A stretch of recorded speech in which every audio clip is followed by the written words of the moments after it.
This is a short story about the vengeance of a vengeful spirit, a young girl named Nga. Her tragic life trapped her in a hopeless spiral. Once she reached rock bottom, there was no turning back. Hatred clung to her for 20 years. To exact her revenge, she sacrificed her chance at reincarnation. The death of Master Bay, alongside her, eased the hatred in her heart. In her quest for revenge, she utterly destroyed her enemy, a middle-aged man named Thanh. The ending was satisfying, but it cost Hung his grandfather, and the story draws inspiration from the simple life of the Mekong Delta. That voice belonged to Hung. He screamed loudly, then fainted. Bin! Hung's best friend rushed to help him, propping him against a coconut tree by the river. Then, he and the villagers ran to fetch water to extinguish the blaze, sizzling sounds of burning embers as water hit them. The small thatched house was engulfed in a sea of fire, growing fiercer by the moment, like a roaring beast. It swallowed the entire house whole, then furiously lashed out with the wind, as if to devour everyone around it. The house, built with wooden pillars and water-resistant leaves, was helpless against the aggressive flames. Nearly 20 people gathered in the hamlet, unsure whether they came for the spectacle or to fight the fire.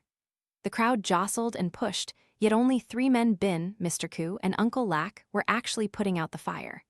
The young men of the village dared not help, fearing entanglement. Inside the burning house were 2 people, an old man around 65 and a 41-year-old middle-aged man. The younger man was desperately strangling the old man. The old man, clad in a brown ritual robe, was engulfed in flames, his hands tightly gripping a 3-inch-long, 5-fen thick iron nail deeply embedded in the middle-aged man's throat. The middle-aged man's name was Thanh, while the old man was known as Master Bay. Thanh struggled, tightening his grip on Master Bay's throat, blood oozing from the master's mouth. The master mumbled something, then raised his hand to firmly grip Than's face. More and more water was poured onto the inferno, but it only momentarily subsided before flaring up again, even more intensely than before. Master Bay, using his last ounce of strength, cried out, "No, stop putting out the fire, let me die here with him. Only then can I take him away, otherwise, this hamlet will be spared by no one." Hearing Master Bay's words, no one dared to put out the fire anymore.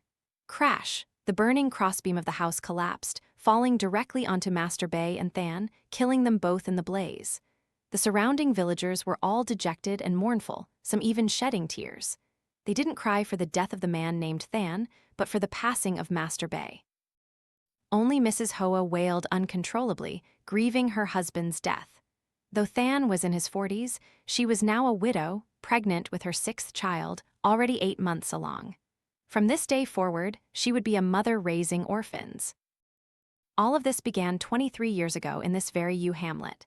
This was U Min, a land of gloomy forests where people lived in distinct areas, each forming a village of about 10 households. The revolution had concluded and everything was settled. It was a time for people to clear new land. This U Min forest region had long been famous for all sorts of tales, from horror to the supernatural. It was a flooded area, and life was still extremely difficult. The villagers here built stilt houses to avoid floods and inundation. U Hamlet consisted of exactly 10 households. By day, they cleared land and worked in the fields.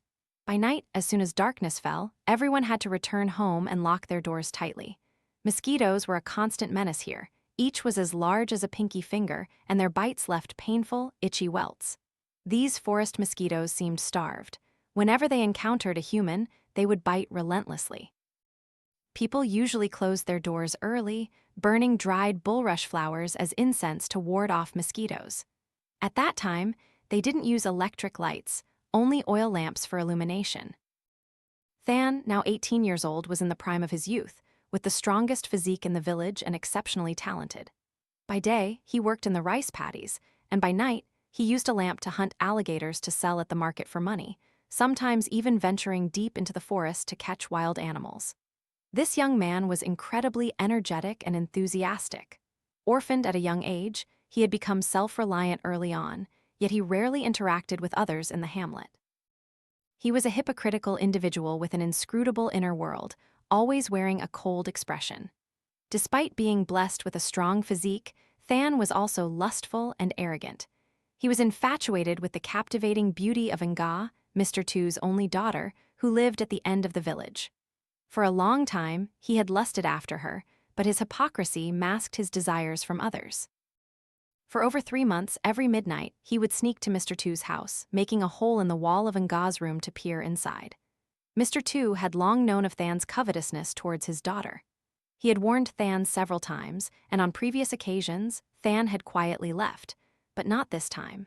He pointed at Mr. Two's face and sneered, "Get out of my way, old man. You better keep your daughter safe, or I'll take her maidenhood before you even know it." After saying that, he immediately returned home, where he began smashing things. The hypocrisy he displayed daily could no longer be contained, revealing his true animalistic nature. Tonight, like every other night, Than got into his small 3-leaf boat, a tiny flashlight strapped to his head, and paddled into the forest. He reached a small dam, quietly stepped out, and pulled his boat along a trail with one hand. After a short distance, he arrived at a muddy area. Here, he had long been observing an alligator's lair. He knew its activity patterns. Now was the time it would come out to hunt. Than tied a pig's thigh to a strong sinew rope. The thigh was bristling with 7-centimeter nails.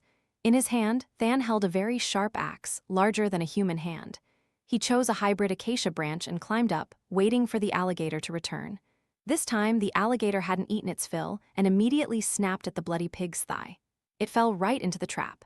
Its throat was filled with nails. Fresh blood gushed out. The alligator thrashed in agony, churning the clear water into murky chaos. At that moment, Than leaped down from the tree and swiftly cleaved the alligator's head in two with his gleaming axe. It convulsed and died. He dragged the alligator onto his boat and paddled back. Since Mr. Two's house was nearby and isolated from the other households, this time Than didn't paddle home. Instead, he steered his boat towards Mr. Two's house. He washed the blood from his hands, then, just like before, ran to the hole he had made, peering directly into Ngah's room. Lust surged within him. He tore open the wall of the house, rushed inside, and quickly clapped his hand over Ngah's mouth. The girl was weak. The more she struggled, the tighter the lecher squeezed her. At this moment, Mr. Two entered, calling his daughter out for dinner. He stood at her door and called, "Ngah, dinner's ready, dear." After a moment with no reply, he broke down the door and stormed in. Startled by the scene before him, he screamed, but as soon as he opened his mouth, Than gripped his throat. Than slammed his head violently against the old man's. How could the strength of the village's strongest young man compare to that of an old man on the verge of death? Mr. Two's head gushed blood. Seeing the axe nearby, Than snatched it and delivered a single blow that shattered Mr. Two's head. Red blood splattered onto Than's face, his hands covered in it. Mr. Two collapsed, dead blood pooling on the floor, dripping, drop by agonizing drop, down into the water below. Than had killed Mr. Two just as he had killed the alligator. The floor was a gruesome mess of blood and brains. The pungent smell of flesh assailed his nostrils. He took a deep breath, then turned to look at Ngah. She was pale with fear, her limbs limp, her mouth frozen, unable to utter a single word. He advanced towards her. She recoiled in terror, but her back hit the bed, leaving her nowhere else to go. Than continued to approach, like a wild beast about to sink its teeth into delicious prey. He raised his hand, wiped the blood from his face, then licked it to satisfy his savage urges. He began tearing off his clothes, revealing his taut muscles. He moved closer, closer. Ngah frantically grabbed a fruit knife from the bed, held it to her throat, and cried, "No, no, I'll kill myself." He laughed. "You want to die? Wait, don't die just yet." He swiftly snatched the knife from her hand, ripped off all her clothes, dragged her onto the bed, pinned her hands, and then committed his vile act. She didn't resist him. Her innocence was brutally stolen by that evil man. She regretted not being able to end her own life. He defiled her 3 times. She wept in anguish, her eyes filled with hatred. She thought he would spare her, but no, his bestial nature had completely consumed him. His false morality had been overthrown by his savage instincts. He forced her to stand, then licked her soft, 18-year-old face. He stabbed her not just once, but repeatedly into her abdomen. The girl collapsed and died, but her hateful eyes remained fixed on him. Annoyed, he reached out and gouged out her eyes. He was a murderer, a cold-blooded killer. He stared at her lifeless body and said, "So this is what it feels like." He rested for a moment, then dragged the girl's corpse onto his boat and paddled back to the alligator's lair. He painstakingly submerged the body in the mud, even using branches to cover it. Then, he paddled back to Mr. Two's house. With his axe, he meticulously chopped off Mr. Two's legs, leaving them behind, while taking the rest of the body back to the boat. Carefully, he dragged the dead alligator up, put the two legs into its mouth, creating a false scene to suggest the alligator had attacked the father and daughter. He then paddled the remaining body back to his own house, wrapped it in nylon to use as bait for future alligator hunts. He cleaned himself thoroughly, then paddled back to Mr. Two's house and set it ablaze. The massive fire alarmed the entire hamlet. News spread quickly, and people gathered to witness the spectacle, but by the time they arrived, the entire house was engulfed in flames. Thanh quickly jumped in, pretending to carry his alligator hunting axe. A moment later, he emerged, carrying a partially burned alligator. He feigned tears and cried, "They're all dead. They were eaten by an alligator." This news struck fear into the hearts of the villagers. It was the first time an alligator had entered the village, terrifying everyone. Old Man Tongue, the oldest in the hamlet, stepped forward and looked at the charred legs pulled from the alligator's mouth. He looked around and said, "Perhaps Mr. Two, in his panic, accidentally set his house on fire. To be honest, this alligator is truly aggressive. Everyone should reinforce their houses carefully from now on. But Mr. Two's house was built on stilts, over 1/2 meter high. How could it have gotten up there?" At this, Than's forehead began to sweat. He pondered for a moment, then said, "From what I know, this alligator is quite large, so we can't rule out the possibility that it leaped up from the water. We should all be cautious." Everyone discussed in a clamor, some demanding to cut open the alligator to retrieve the bodies for burial, but Thanh stopped them. He said, "It's already in the alligator's stomach anyway, and I've already killed the alligator with a few axe blows. Let's do this. I'll take the alligator to the forest and bury it as a tomb for the father and daughter. What do you all think?" Ultimately, he used his false morality to conceal his crimes from everyone. After some deliberation, the villagers allowed him to transport the body to the forest for burial. Highly pleased, he chuckled inwardly. "Idiots, all of them. I can fool them with anything. People here are too kind-hearted." They even organized a small funeral to bid farewell to Mr. Two and his daughter. Some distant relatives of Mr. Two from an upper hamlet, upon hearing the news, quickly arrived to arrange the funeral rites. Poverty still plagued this society. Everyone was poor. Each person contributed a little, sharing in the spirit of community. They only pitied Nga, who was just 18, with a beauty untouched by life, now swallowed by an alligator. Thanh put the alligator's body into his boat and paddled deep into the forest. He reached a dam, and as before, he pulled the boat across the trail. But this time was different. As his pole touched the dam's edge, a peculiar wind arose. It was unlike the usual daily breeze. The trees stood still as if there was no wind, yet he felt a wind blowing only at his feet, not through the trees above. He heard rustling in the reeds on both banks, feeling as if someone was walking through them. The sound grew closer and closer, but he paid it no mind.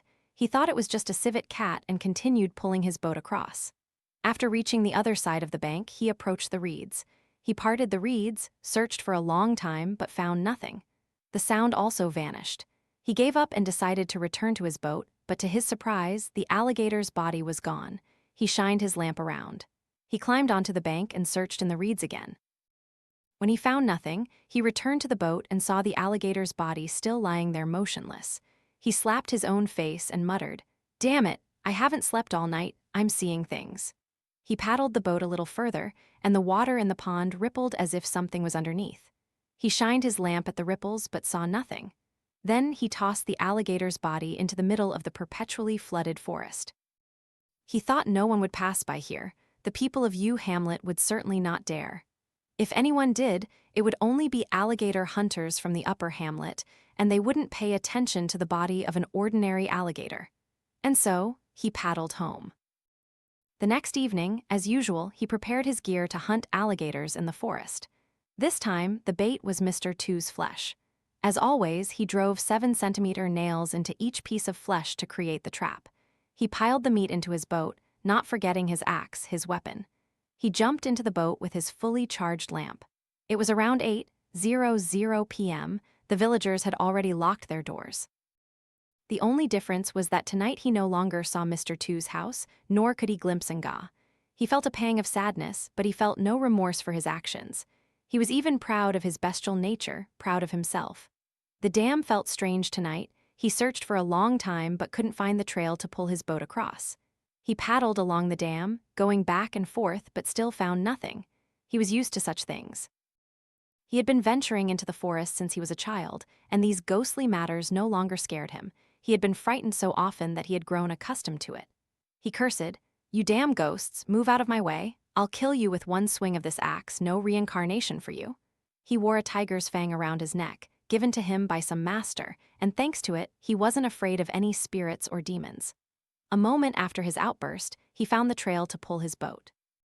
He paddled his boat to the dam and stepped onto the bank. He felt something wet under his feet. He looked closely and saw his feet were covered in blood. A slight tremor went through him, but he remained resolute. He ignored it as if he hadn't seen it and pulled his boat across.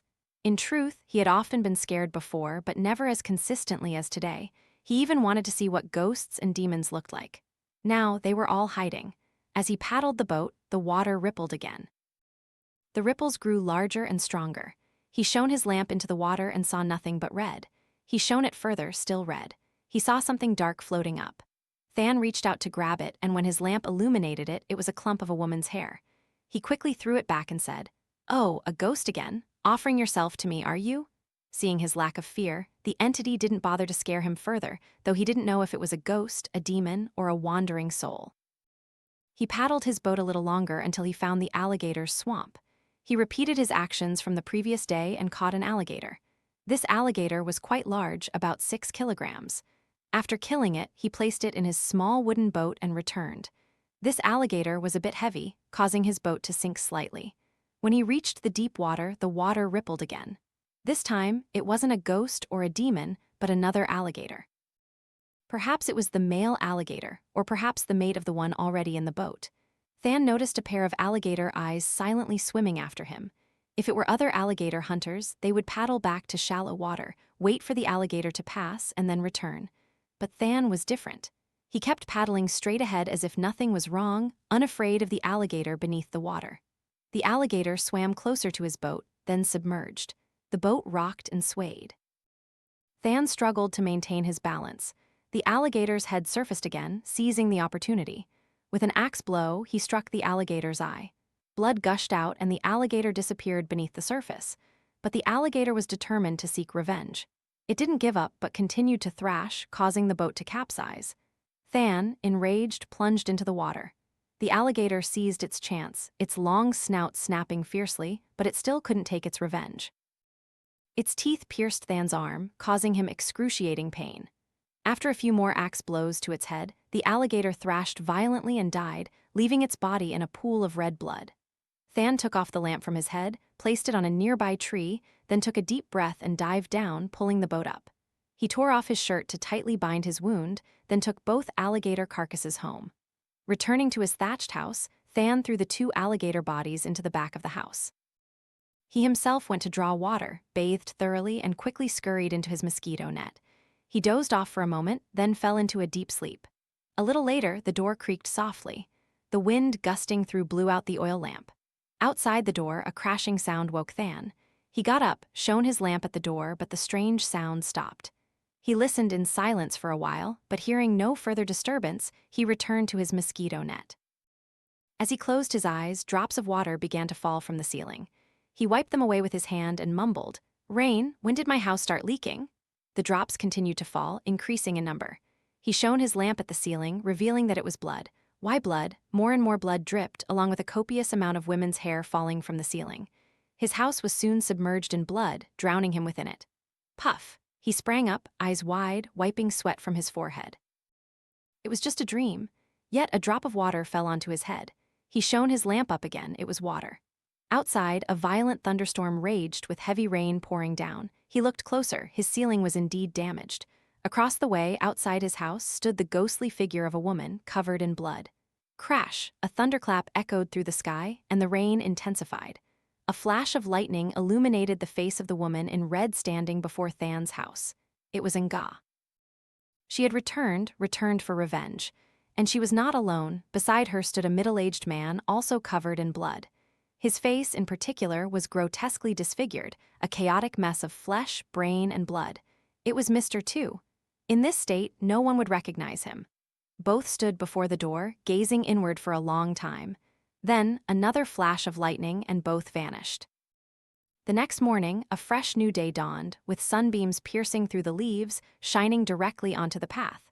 Birds chirped merrily outside. Deep within the flooded forest, evil eyes still lurked. Everyone woke up as usual, only Mr. Two and his daughter's presence and house were missing. Today was the Hamlet's community meeting day. After preparing their meals, the villagers headed to the cultural house. They quickly got ready, organized their tasks, then hopped into their small three-leaf boats and paddled to the cultural house. The Hamlet's cultural house was a low, stilt-supported building, 20 meters long and 10 meters wide. Inside, there were no tables or chairs, only a small stage for people to give speeches. Meetings at this time usually had little to discuss. Official documents from higher authorities rarely reached this remote, pristine hamlet. This was a rule set by the villagers themselves, mandatory to follow every Saturday. The people of U Hamlet all gathered at the cultural house, and of course, Thanh was present. They chatted and discussed their collective work. The young men talked about hunting alligators. The women gathered to gossip. The middle-aged men discussed land cultivation. The children played tag, and the atmosphere became lively. A young man in the village named Trung, who served as the Hamlet chief, stepped onto the stage and began calling out the household names. When he reached the end, all households were present. Suddenly, Trung said, "Is Mr. Two's family here?" After he spoke, countless eyes turned to him, and the atmosphere became silent, so cold it was suffocating. Trung's forehead was drenched in sweat. He swallowed hard and said, "I'm sorry, I forgot." Everyone averted their gaze from Trung. A strange gust of wind blew across Trung's neck. He felt goosebumps. From inside his ear, a muffled voice whispered, "My father and I are here, remember to list us." He suddenly shook violently and pinched his side, then rushed to the back of the house, scooped a ladle of water and splashed it on his face. "It's just a hallucination." A hallucination? What kind of hallucination was this? Perhaps he was just scaring himself, or perhaps Mr. Two and his daughter had indeed arrived. After all, they had lived here for decades and were used to it. Maybe even as ghosts, they couldn't break their habits. The feast began. The women ate and drank, while the men sat together, drinking heavily, getting thoroughly drunk. Old Man Nam was an indispensable figure at these drinking parties. He was a notorious drinker, already in his 70s. Wherever there was alcohol in the hamlet, he was there. He went from the upper village to the lower hamlet, drunk all day and all night. Tonight, he was getting drunk again. The wind today was also different. It flowed in through the main door, whereas usually it blew through the windows. Some said it was because the wind had shifted directions. Others disagreed, saying the wind only shifted around Tet, and it was still summer now. Old Man Nam was already quite tipsy, sitting almost slumped over, about to collapse. He raised his chopsticks to pick up food, but missed. Suddenly, he jerked up, bouncing back a few times, his feet repeatedly stomping on the floor. With the strength of an old man with one foot in the grave, he shouldn't have been able to exert such force. He swept his hand across, knocking over plates and bowls on the table. Everything became chaotic. Everyone felt a sense of ill omen, huddling in a corner, watching Old Man Nam's actions. Someone asked, "Is he having a stroke?" Another retorted, "No, surely someone has possessed him." The old man convulsed, his head slumped for a moment, then he looked up, his eyes wide and bloodshot, terrifying everyone. He turned to look at a middle-aged man smoking a pipe. He snatched the pipe from the man's hand, put it in his mouth, and took a long drag until the pipe was finished. After smoking, he said, "Give me another one, give me another one, give me another one." His voice was urgent, trembling slightly. The middle-aged man handed him another pipe. He snatched it, put it in his mouth, and sucked greedily, making loud slurping sounds. After smoking, he shivered, poured a glass of wine, and gulped it down. Still not satisfied, he guzzled 3 more glasses, then hugged his body and slowly said, "I'm so cold, I'm so hungry. That night I didn't even get to eat. I'm in so much pain. You all are drinking without calling me. I'm in so much pain." After speaking, he clutched his head and rolled over. He began pulling at his hair and glanced around at everyone. His eyes darted slowly from person to person, his gaze filled with bitter resentment, stopping on Thanh. After a moment, his gaze moved to someone else. Thanh stood up, pointed at the old man's face, and shouted, "Hey, Mr. Two, if you're alive, be wise. If you're dead, go away. This is not your place to cause trouble. You're dead, so leave the living to their business. What are you doing back here?" Mr. Two still glared at him. "You're just a new ghost. You can only scare people. You can't do anything else." As Thanh finished speaking, Old Man Nam collapsed on the spot. Everyone rushed to help him, only to realize Old Man Nam was also dead. Everyone's face turned pale, their bodies trembling with chills. Drip, drip, they followed the trickling sound and saw blood flowing, drop by drop. Panic, pure panic. This Hamlet meeting had become the most unforgettable gathering ever. From then on, every night, no household in U Hamlet was left in peace. Every evening, there would be whispers next door. Sometimes, pots in the kitchen would clang as if dancing. Sometimes, the wind would howl like a storm. Sometimes, there would be crying, sometimes groaning. Those with weak spirits were frequently possessed. If not Nga, then Mr. Tu. Since Old Man Nam's death, 2 more lives had been lost. When possessed, they would complain of hunger, cold, beg for food and wine, constantly moan in pain, dying in agony without revealing the culprit's name. The matter grew larger and larger. Everyone harbored a fear, fearing they would be dragged into it, for many innocent people had already been involved. One day, a master from Siam passed through U Hamlet. Hearing the villagers' stories, he felt pity and decided to offer his help. He gathered the villagers at the cultural house at 12:00 a.m. Hoo-hoo asterisk, the hooting of the night owl sounded eerie tonight. The frogs and mosquitoes were silent, only the wind whistled like a mournful cry. Beneath the floorboards, a asterisk thump-thump sounded like someone waiting. The door was clearly shut tight, but then a asterisk creak, creak, creak sounded as it slowly opened. The wind rushed in, sending shivers down everyone's spines. The Siamese Master set up an incense burner with 3 incense sticks, a Thai knife, a basin, a bowl of chicken blood, a bowl of dog blood, and 2 hand-sized ceramic jars. Though no one visibly entered, there were distinct clack, clack, clack, clack asterisk footsteps approaching. A woman was chosen to be possessed. The Master assured everyone she would not die. The villagers were half believing, half doubting, but for peace of mind they complied.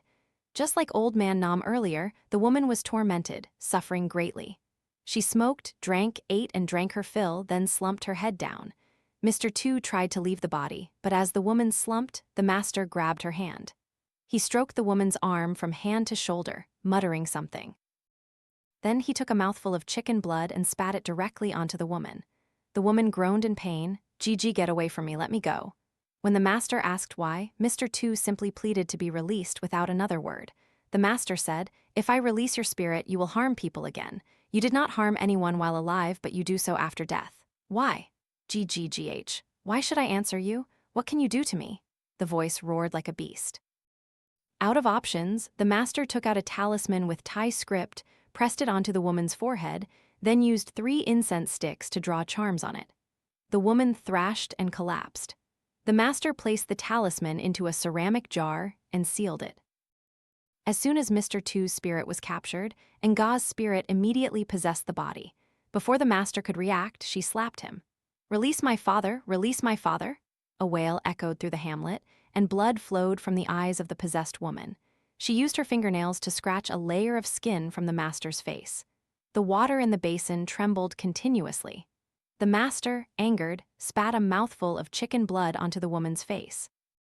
It had no effect. She wiped the blood from her face and said, "I'm not afraid of this, don't try that trick on me." The possessed woman's body was gradually completely controlled by Nga. Her eyes rolled back, her hair was disheveled, sweat beaded on her forehead, and her breathing was ragged. Now it was truly Nga confronting the Master. She raised her left hand and grabbed the Master's head. He remained calm, pressing a vital point under her left arm. Instantly, the woman's arm became limp, as if it didn't belong to her body, and slowly released its grip. Even with effort, she could no longer control it. The Master put a handful of dried herbal leaves he carried into his mouth, chewing and mumbling, all in Thai, which no one understood. As he chewed and chanted, he used 3 incense sticks to draw charms on the woman's body. As soon as he finished, he spat the mixture from his mouth onto her face. Wherever a piece of the herb touched her skin, there was a sizzling sound like fire meeting water. Her facial skin smoked and melted as if touched by acid. The woman screamed in agony. The Master said, "This spirit has grown too powerful. It is now a hungry ghost. Her soul has been consumed by it, she is already dead, and it has taken over her body. We must deal with this quickly. What do you all think?" Seeing such a sight, the villagers' faces turned bloodless. The only sounds in the space were the woman's screams and the banshee's wailing. Otherwise, all was as silent as death. A moment later, the oldest person among them said, Things have come to this. Master, please help us resolve this properly. We live here long-term, lest we invite disaster. Nga, in that body, glared at the master, her head tilted to one side as if her neck had no bones, limp. Her left eye fell out, bleeding profusely. In a flash, the eye rapidly decomposed, and countless maggots appeared, wriggling within it. Some people fainted at the terrifying sight. The master placed his hand on her head and chanted, ceaselessly. Heavy drops of sweat fell from him. The master was also afraid, for her resistance was incredibly strong. If he made a mistake, he too could become a victim. He continued to chant, and the demon screamed in pain. White streams of smoke began to rise from her head, as if she was about to vanish. At this point, the master's hand felt that there was no more flesh or skin on her head. It had melted into a thick, black, viscous substance, emitting a nauseating stench. It must be said that for a dead soul to become a hungry ghost, its resentment must be extremely profound. Even the master, from Siam, the land of talismans and magic, was flustered by this case. Perhaps it was his first time encountering such a thing. A moment later, no more smoke rose from her head, and maggots crawled profusely all over her head. The body that Nga had possessed was no longer intact as before. It began to deform, her face became crude and gaunt, her body seemed to shrivel, leaving only skin and bones. Yes, only skin and bones. Her remaining eye protruded as if about to fall out, her teeth were clearly visible, jet black, long and trailing, emanating palpable dark energy. It dripped, drop by drop, onto the floor. Wherever the fluid dripped, countless maggots appeared. At this point, the villagers dared not stay there anymore. They moved together behind the master. He then retracted his hand and dipped it into the basin of dog blood. Sizzle, dark smoke rose from his hand. He then continued to use that hand to squeeze the gradually shriveling, crude face. Nga thrashed, her right hand clutching his arm tightly. Her jet-black, sharp fingernails dug into his flesh, and black blood dripped down in streams.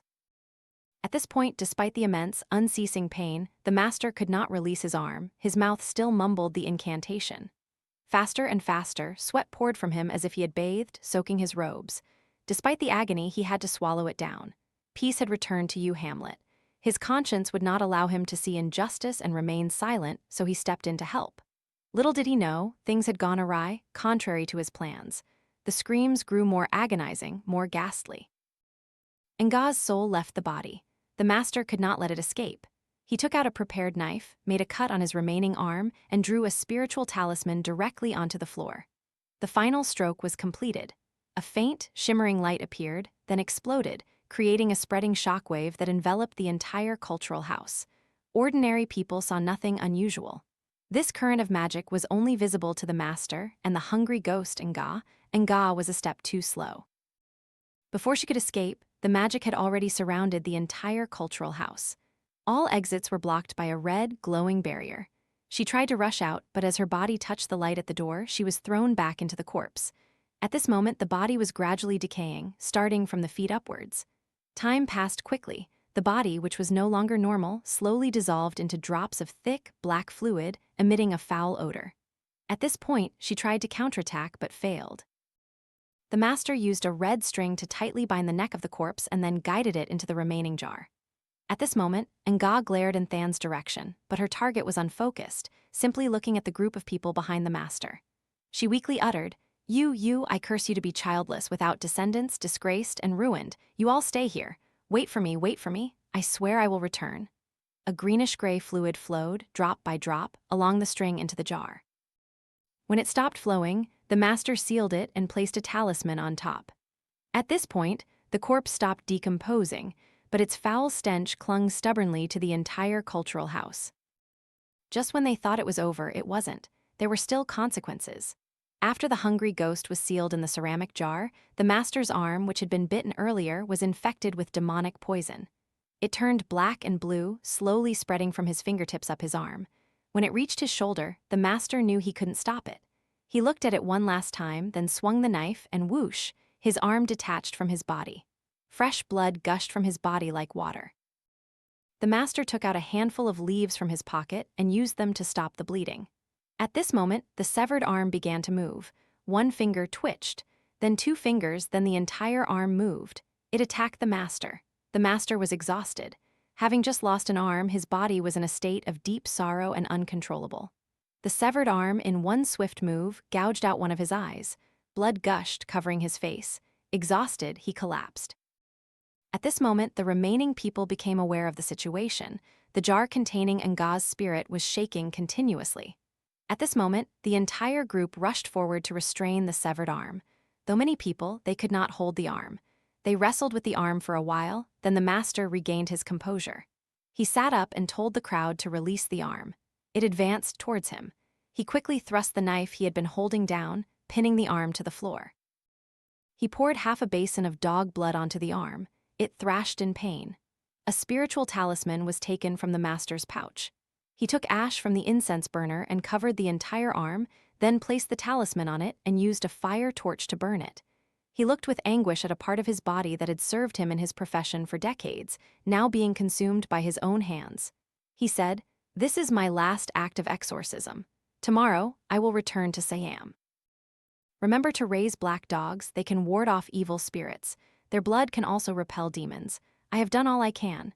I will take these 2 souls back to Siam and guide them to reincarnation. Rest assured." After saying this, the master was helped inside, where the villagers assisted him in bathing and bandaging his wounds. A powerful exorcist. Coming here, he had sacrificed too much in a few nights, losing an arm and an eye. This blow had truly devastated him. At this moment, having heard all his instructions, when no one was looking, Thanh played his trick. He took the remaining dog blood in the basin and poured it into the 2 ceramic jars. The jar containing Mr. Tu's spirit boiled violently. A plume of white smoke rose, then foamed out. He quickly wiped it clean and covered it as before. When it came to the jar containing Nga's soul, it trembled slightly, but he still poured it in. No smoke rose and nothing happened. Only a painful groan emanated from inside the jar, and then the jar stopped moving. He covered it, wiped it clean, and the painful groans also ceased. The master hastily bandaged his wounds. At dawn, he quickly packed his belongings and left U Hamlet. He left without anyone seeing him off. Before leaving the hamlet, he left only one sentence: "The one who commits evil must pay for their crimes. Heaven's net is vast, though its meshes are wide, none escape. Those who should be caught have been caught, but the cycle of karma is not something I can interfere with. Escape for a moment, but not forever. I have made a mistake." No one understood his words. Perhaps the master knew something, but Than's eyes merely widened in alarm, though he tried to maintain his composure. 23 years later, since the events of 23 years prior, some villagers had left, others had passed away. Times had gradually changed, and many new people had moved in. Now there were no longer stilt houses as before. The forest land had been cleared, and fields stretched in rows. The water had receded. Now, U Hamlet was like any other rural area, no longer suffering the hardships of the past. Houses were more spacious, and the old villagers had all moved away, some returning to their hometowns, others moving to higher regions to make a living. Thanh was now a middle-aged man. After that incident, he fell in love with an orphan named Hoa. By chance, the 2 lived together as husband and wife. They had been together for 23 years, with 6 children, 2 sons and 2 daughters. Their youngest daughter was only 5 years old, and Mrs. Hoa was 6 months pregnant with another. Thanh was now an alcoholic, simply leeching off Mrs. Hoa. The strength of his youth was gone. He would be drunk from one end of the village to the other. He'd drink from morning till night, returning only to beat and torment his wife and children. He even kept a crocodile skin whip handy for entertainment. Time wore away everything, including humanity, patience, and virtue. Today was no exception. As dusk fell, the oil lamp in the small house was lit, its flickering light dancing within the thatched house by the river. His youngest daughter, whom he doted on and called Little Treasure, saw Than's swaying figure approaching the house from the yard. She ran inside, gasping for breath, looking at her mother and saying, "Mommy, Daddy's home. Hide Mommy, quickly, Mommy." The innocent voice of a child, who daily witnessed her father beating her mother, tugged at one's heartstrings.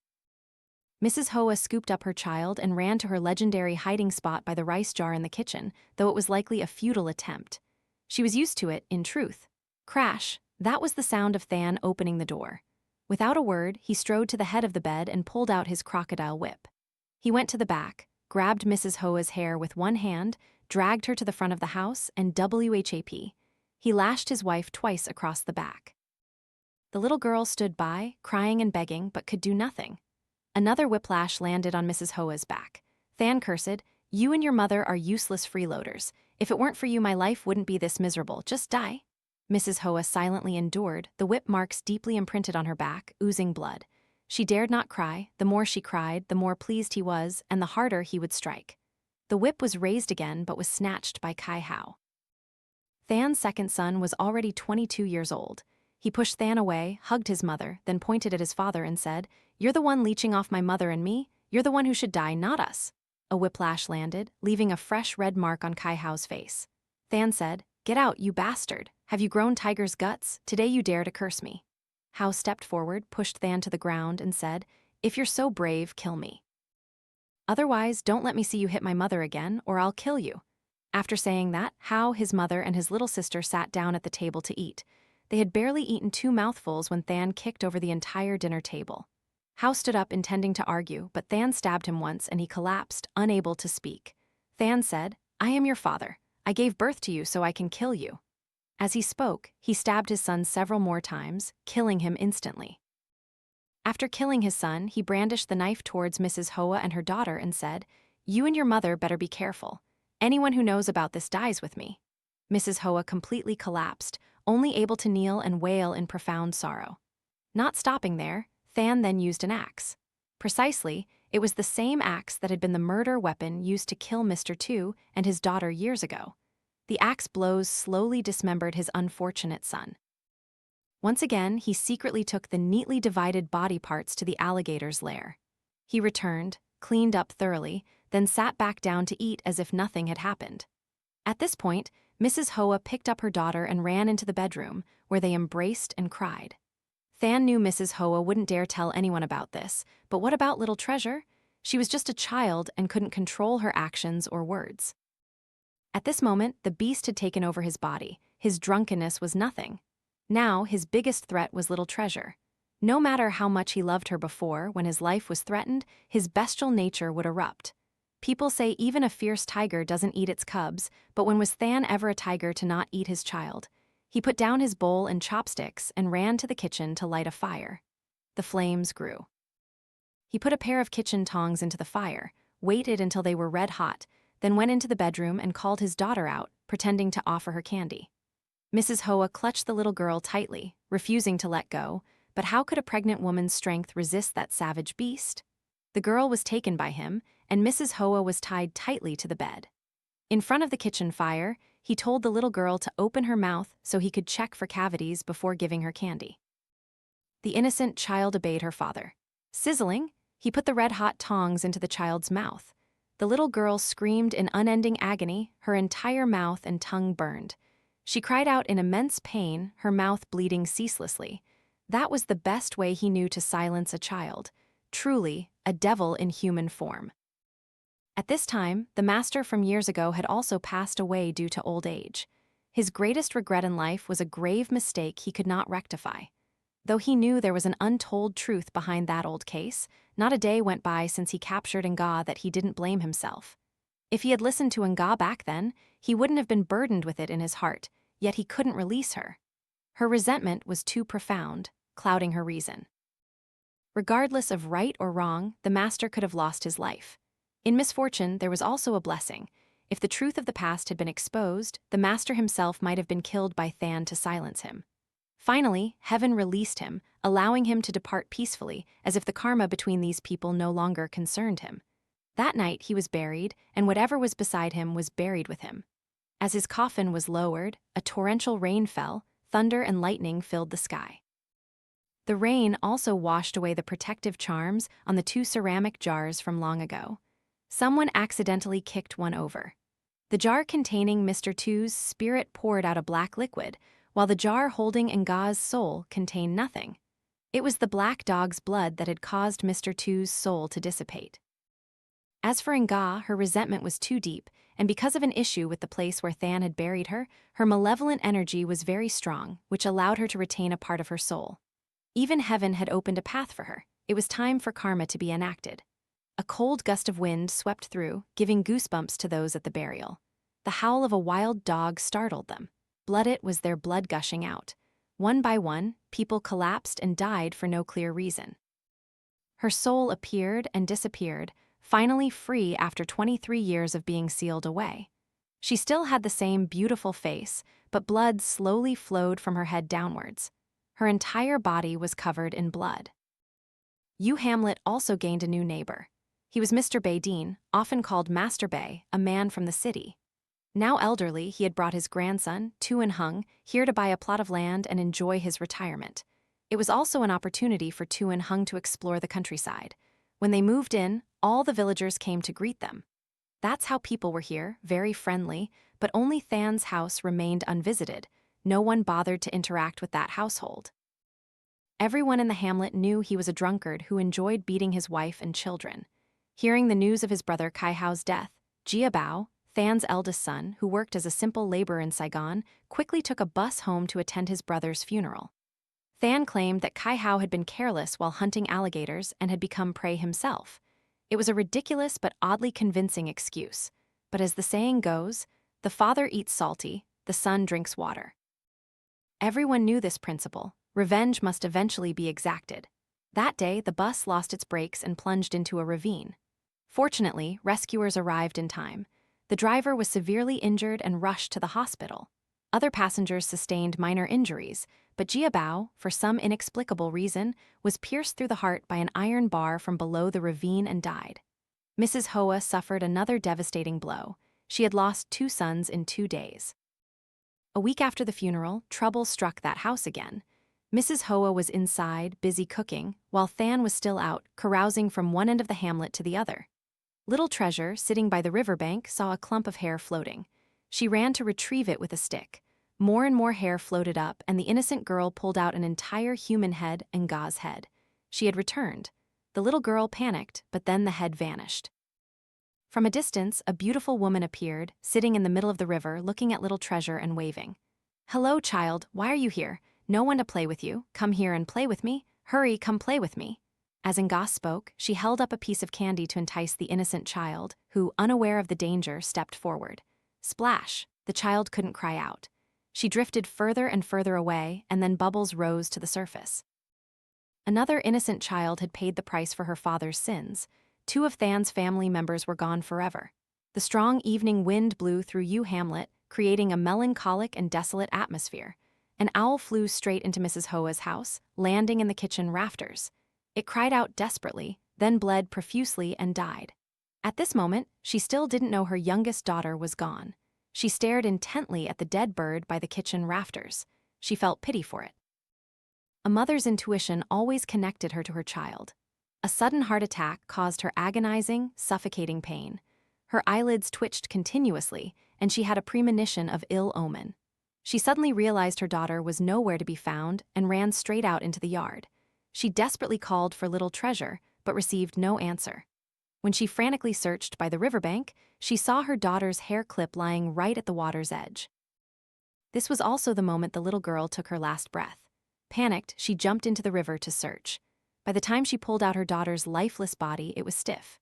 She placed her child's body on the ground, sat under a coconut tree by the riverbank, and hugged her, wailing, "Oh God, why is this happening? Have my children and I sinned against anyone? Why are you taking my children from me one by one? Take me instead. Please spare them." Her cries grew more anguished and tragic. At this moment, the sky grew dark and windy. Her cries were answered by a asterisk crash, a streak of lightning across the sky. The sky grew heavy and poured rain. She still held her daughter under the coconut tree, regardless of the mud splashing on her, regardless of the streams of rain pouring down, regardless of the bone-chilling cold of the storm. Heaven, too, was merciless. The indifferent thunderclap had answered the heartbroken mother's lament. Yes, she was innocent, her child was innocent. The one who was guilty was Than. Children have the right to choose their own lives, but not their parents. They had unknowingly become victims of a bloody revenge. Everything that happened had been foretold, a final act of mercy from heaven, but the mother had paid no heed. If it was fate, it was indeed difficult to change. Heaven had already ordained it. Even if one did not wish it, what could one do against the helplessness, the insignificance of a woman? Only pity for Mrs. Hoa, who had mistakenly married a beast, adding more injustice to injustice. Perhaps her fate was to suffer, to be tormented by her cruel husband's whips, and to bear the pain of a mother losing her children. She was already weak, and now she was even weaker. Than, as usual, returned home drunk. In Mrs. Hoa's eyes, her husband was now an evil fiend, a bloodthirsty monster. Knowing his daughter was dead, he became even more violent, revealing the monster within him. The whip lashed directly onto Mrs. Hoa's back and head. Old wounds, not yet healed, bled anew from fresh injuries. He grabbed her hair, tormenting her relentlessly. She lay there, oblivious to the heavy rain, the cold wind, as fresh blood and rainwater mixed, flowing crimson across Mrs. Hoa's face.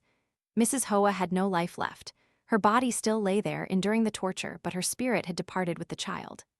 Than pushed her down. She didn't care, remaining still and motionless, covered in dust and mud. The rain grew heavier, meant to wash away sorrow. But no, the heavier the rain, the heavier her soul became. She felt useless, felt she should bear responsibility for the child's death. She still cried with the rain.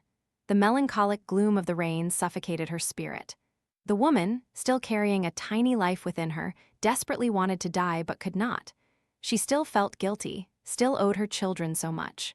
When Than returned, he held an aluminum basin filled with countless broken pieces of pottery. He scattered the shards on the ground in front of the house, then grabbed Mrs. Hoa's head, tied her hair to a tree, forcing her to kneel on the shards. Her head was bound tightly, she couldn't move it up or down. Thus, she was tormented throughout the night. As for Than, he took little treasure inside, cleaned the child's body thoroughly, tied her hair up, and chose the prettiest dress for her to wear. He held the child and wept all night.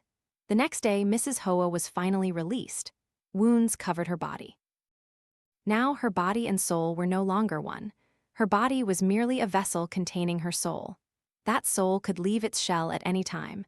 Regardless, little treasure's life had been taken, and Than arranged a funeral. Today, he wasn't drinking. He carried a sense of grief in his heart. He deeply loved little treasure. He never regretted what he had done to the child to silence her. He only hated himself for not being able to protect her. This time, Master Bay and Tuan Hung also came to offer their condolences to the family. Mrs. Hoa was consoled by the villagers and felt less sad. Master Bay, from the moment he arrived at the funeral, was unusually quiet. He intently observed everything around him. His aged eyes could see things others could not. He saw that the house was enveloped in a faint, misty black aura, in short, malevolent energy. Everyone was seated at the banquet table when a sudden lightning bolt struck the large bok dang tree in the yard, charring it black. Everyone gasped in fright. Master Bay feigned alarm like the others, but his eyes were fixed on the treetop, where he saw a girl and little treasure, both covered in blood, swaying on it. He pressed his fingers together, then used a spirit communication spell to activate his intuition and communicate with Nga. Master Bay said, "Are you the main cause of the evil energy in this house?" Nga merely played with little treasure, ignoring Master Bay. This angered him. A stream of invisible light shot from his hand, striking Nga and enraging her. She glared at Master Bay and said, "Old man, I don't want to harm you. It's best if river water doesn't mingle with well water. You and your grandson should leave this place quickly. Every single person in this hamlet must pay the price." Master Bay said, "Why do you cruelly kill innocent people?" Nga replied, "Innocent, HMPH. 23 years ago, they conspired together to harm me, causing me endless pain. I respect you, so I'm giving you a way out." The master said, "Respect me, or are you unable to defeat me? Listen to me. Let go of your hatred and guide the child to reincarnation." Nga said, "The hatred for killing my father, killing me and scattering my father's soul, causing me so much agony, how can you say let go and expect it to be gone? Where is the justice?" Master Bay said, "Justice lies within the human heart. But in the cycle of karma, evil deeds will be repaid. If you act on your own, you will only accumulate more negative karma for yourself." Nga laughed loudly, holding the child and standing on the treetop. "Very well, master. If you want to meddle in others' affairs, then so be it. Feel free, the gates of hell will also count you in." With that, Nga vanished. Since Kai Hao's death, Than's 2 daughters also returned home. One was named Ngok Tram, the other Ngok Mai. Both were studying high school in the district. Previously, Kai Hao provided money for the 2 sisters to attend school. Now that the source was gone, they had to return home to help their parents. After returning from the funeral, Master Bay was very worried and couldn't speak to anyone about it. He called Tuan Hung and said, "Remember carefully my instructions. If anything goes wrong with me, you must immediately make a trip to that son." Tuan Hung stammered, I. Master Bay took out 2 wooden tablets, 5 fen wide and 7 fen long. One tablet had the image of a demonic face carved on both sides, the other had the character for human, Enhan. He gave the demonic face tablet to Tuin Hung and said, "This command tablet of mine will be left to you. It will help you control my spirit army. You must remember to offer incense respectfully, especially on the 1st, 15th, and 30th of the lunar month, and you must offer vegetarian food. You must regularly light incense and invite our ancestors to drink tea." He placed the human character tablet into Tuin Hung's hand and said, "You must remember that this command tablet is very important. If something happens to me, take it back to that sun and immediately perform the ceremony to become my successor. Absolutely do not let it fall into the hands of my old junior disciple. Third, in the future, you must do good deeds and help people. Absolutely do not violate your oath when joining the lineage. If you cannot find a successor, take the documents I leave behind to the secret chamber of successors in that sun. You must be absolutely cautious. My old junior disciple will not miss any opportunity."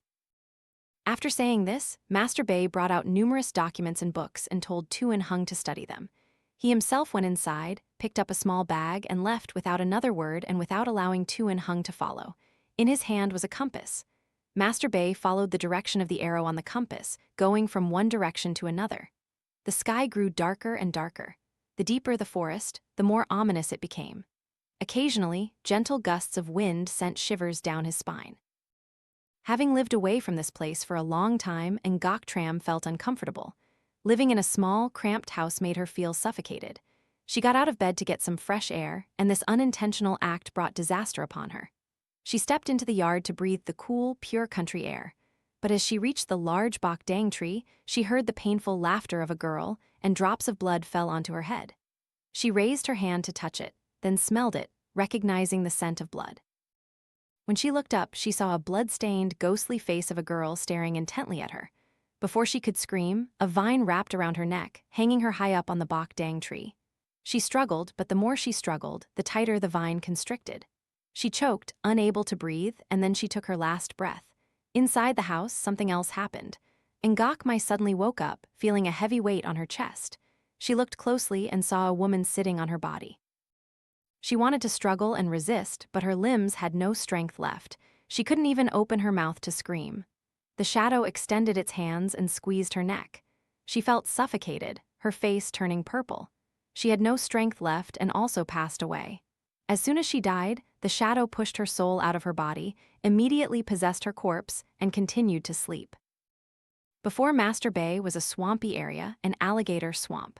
The water was deep, and there was no boat to cross, so Master Bay decided to display his skills. He took out 2 spiritual talismans. The yellow talisman had the image of a footprint and 7 red dots. He placed the 2 talismans on the soles of his feet, then mumbled a chant. The That Sun technique was indeed superior. He could walk on the water's surface, yet the water remained calm as if nothing was there. His body became agile, light as a feather.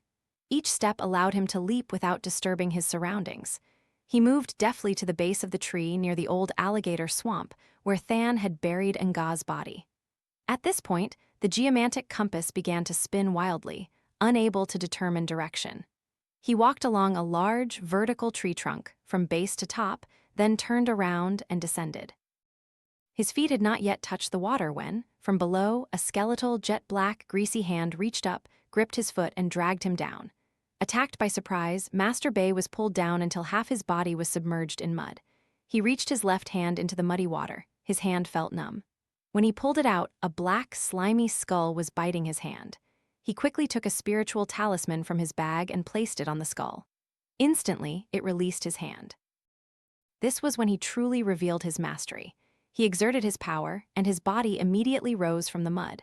But as his foot lifted clear of the mud, the black arm rose again, grabbing his foot. He took out another spiritual talisman and chanted a spell. The talisman burst into flames. He offered the talisman to the arm, which instantly caught fire and sank back into the mud.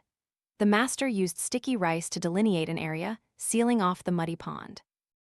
He then used a yellow cloth on which he drew a supreme charm. He used the tree trunk as a central pillar, wrapped the yellow cloth around the area, then took out a bagua mirror. He used his own blood to draw a bagua symbol on the front of the mirror.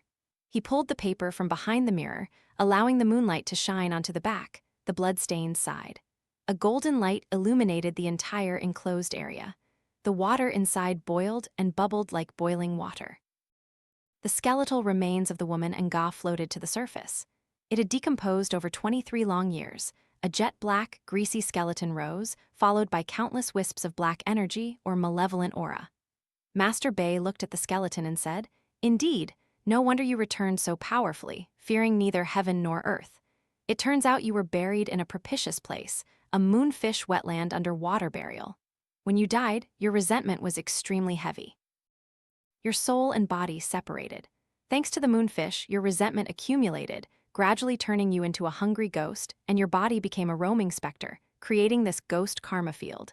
Haha, I've meddled in too many affairs, so let me resolve this neatly." After saying this, he took all the talismans from his Bagheaven talismans, earth talismans, demon-suppressing talismans and pasted them all onto the skeleton. He formed a heavenly seal with his hands.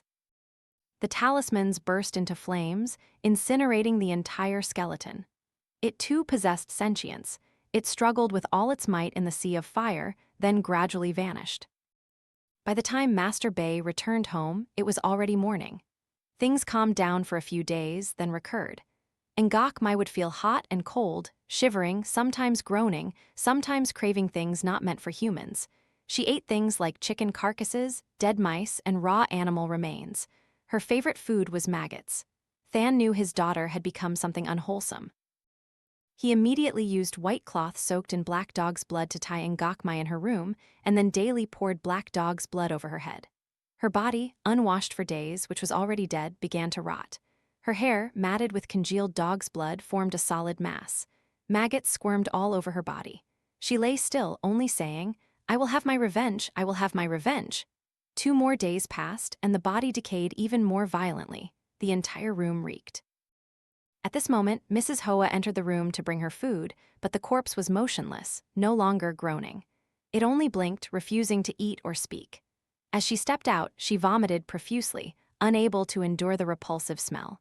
She secretly ran out, without knowing why. She found herself at Master Bay's house and coincidentally told him everything. At this moment, Master Bay continued packing his belongings and returned with Mrs. Hoa. Tuan Hung also insisted on coming, but the master did not allow him. He adamantly demanded to follow, but the master used a sealing formation to immobilize his entire body. He couldn't move. The master used cinnabar to draw a talisman on Tuan Hung's forehead to stabilize his primal spirit. After 3 hours, it would dissipate on its own. Before returning home with Mrs. Hoa, he also called upon a spirit army to follow him.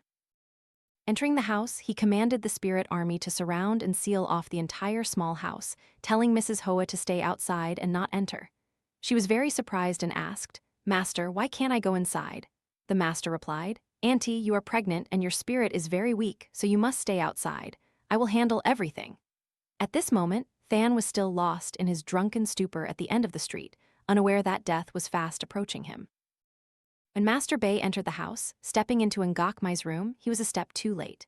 The spirit had torn through the corpse and shot out, flashing past his face, quickly running outside, but was blocked by the spirit army and flew back inside. It looked at Master Bay and said, "You and I have no conflict. Why meddle in others' affairs?" Master Bay did not reply. He drew out a wooden sword made of peach wood, pointed it at Nga, and said, "How can the mortal realm allow evil to run rampant? As a Taoist priest, how can I stand by?" Nga glared at Master Bay. "My grievances do not require you Taoist priests to interfere." Master Bay dipped the sword's blade in blood. The sword glowed golden. The old man said, "Regardless of good or evil, karma defines itself. How can I let demons like you resolve things on your own? That would break the law of karma." With that, he thrust the sword straight into Nga's stomach, but before it could penetrate, she gripped it tightly with both hands. "What is this? How can this be?" This was the first time in his life as an exorcist that Master Bay had witnessed such a scene, a demon resisting his magic, capable of holding a consecrated peach wood sword. Weren't demons supposed to be instantly annihilated by it? A barrage of questions flooded Master Bay's mind. Nga casually broke the sword in half, then openly chewed on half of it with relish. At this moment, Master Bay couldn't believe his eyes. He raised his hand and chanted a spell, ordering the spirit army to capture Nga, but she only smiled. Don't waste your efforts. A spirit army of over 50 soldiers charged at her. Her eyes glowed crimson and she snarled, "Wanna fight me?" The spirit army turned against its master. As soon as she finished speaking, the eyes of the spirit soldiers all turned red and they staggered forward, attacking Master Bay. Seizing this moment, she tried to escape, but Master Bay quickly unleashed a talisman and plastered it on the door. The talisman activated an invisible net that enveloped the small house, preventing Nga from escaping. She turned back, glaring at Master Bay, then opened her mouth wide. She swallowed the entire spirit army whole. Shocked, the master quickly took out a small net. He took some beetle nuts, chewed them, then spat on the net. He used his blood to draw a charm on it, then threw it at Nga. The net, as if endowed with magic, invisibly grew larger and ensnared Nga. She thrashed and convulsed as if electrocuted, but quickly tore the net apart. At this moment, a red string adorned with ancient coins shot out from Master Bay's sleeve. The string coiled around Nga's neck. Master Bay dripped 3 drops of blood onto the string. It glowed, tightening around Nga's neck, causing her immense pain. She gripped the string tightly, hoping to loosen it, but was powerless. The situation changed. Now he controlled the string, and Nga was flung against a pillar, then crashed to the ground repeatedly. Despite this, she didn't give up. She stood up, let out a loud cry, and a stream of black smoke billowed from her body. The coin string quickly disintegrated into pieces, falling to the ground. Master Bay shone his bagua mirror directly at the hungry ghost's face. The light caused her face to bubble and melt. One of her eyes exploded from the impact. Before long, her evil energy retaliated, shattering the mirror. An invisible force struck Master Bay, sending him flying backward, a mouthful of fresh blood gushing out. Nga seized the opportunity, advancing to kill Master Bay. She laughed and said, "This is your end, daring to challenge me when you're tired of living. I told you not to interfere, but you wouldn't listen. I will not only take revenge on this house, but ensure no one in this hamlet survives." She slowly, step by step, approached Master Bay. As she raised her hand to kill him, he quickly revealed a hidden card, a statue of the Taoist patriarchs, the 3 pure ones. The statue emitted a golden light, throwing her out the door. She stood up, glaring at the statue, then it, too, cracked and shattered. Just then, Thanh returned. He ignored Mrs. Hoa's warnings and defiantly strode inside. At this moment, Nga approached and strangled him until he suffocated, his face turning purple, and he died. She then swallowed his soul and possessed his body. She moved towards Master Bay's neck, gritting her teeth and saying, "You lost, you lost." As he was about to suffocate, Master Bay fumbled for the last item in his bag. It was an iron nail, 3 tack long and 5 fen thick, engraved with the images of the 3 pure ones, the 18 arhats, the Great Compassion Mantra, the Vajra Mantra, and the Demon Subduing Mantra. He quickly used the nail in his hand to draw a line of blood, allowing it to soak the entire surface of the nail, then plunged it straight into Than's throat. "Ay! Nga screamed in agony, countless streams of black energy erupting from the body. Master Bay, still rational, summoned a fire spell to immolate himself, Thanh, and the entire house. Nga continued to resist with all her might. At this moment, Master Bay used his remaining strength to raise his hand and tightly grip Than's face, mumbling a spell, blood flowing from the corner of his mouth. Meanwhile, Tuan Hung had used all his abilities to break the body-fixing spell. He ran to call his best friend, Bin, and both ran towards Than's house. As he ran, he screamed loudly, calling for the villagers to save them. On this side, Mrs. Hoa also screamed in terror for people to come and put out the fire, but the entire house was already engulfed in flames. Many villagers also rushed to the scene. "Fire! Hurry, hurry! Put out the fire, quickly!" That voice belonged to Tuan Hung. He screamed loudly, then fainted. "Bin!" Tuan Hung's best friend rushed to help him, propping him against a coconut tree by the river. Then, he and the villagers ran to fetch water to extinguish the blaze, sizzling sounds of burning embers as water hit them. The small thatched house was engulfed in a sea of fire, growing fiercer by the moment, like a roaring beast. It swallowed the entire house whole, then furiously lashed out with the wind, as if to devour everyone around it. The house, built with wooden pillars and water-resistant leaves, was helpless against the aggressive flames. Nearly 20 people gathered in the hamlet, unsure whether they came for the spectacle or to fight the fire. The crowd jostled and pushed, yet only 3 men, Bin, Mr. Koo, and Uncle Lack, were actually putting out the fire. The young men of the village dared not help, fearing entanglement. Inside the burning house were two people, an old man around 65 and a 41-year-old middle-aged man. The younger man was desperately strangling the old man. The old man, clad in a brown ritual robe, was engulfed in flames, his hands tightly gripping a 3-inch-long, 5-fen thick iron nail deeply embedded in the middle-aged man's throat. More and more water was poured onto the inferno, but it only momentarily subsided before flaring up again, even more intensely than before. Master Bay, using his last ounce of strength, cried out, "No, stop putting out the fire, let me die here with him. Only then can I take him away, otherwise this hamlet will be spared by no one." Hearing Master Bay's words, no one dared to put out the fire anymore. Crash, the burning crossbeam of the house collapsed, falling directly onto Master Bay and Thanh, killing them both in the blaze. The surrounding villagers were all dejected and mournful, some even shedding tears. They didn't cry for the death of the man named Thanh, but for the passing of Master Bay. Only Mrs. Hoa wailed uncontrollably, grieving her husband's death. Though Thanh was in his 40s, she was now a widow, pregnant with her 6th child, already 8 months along. From this day forward, she would be a mother raising orphans.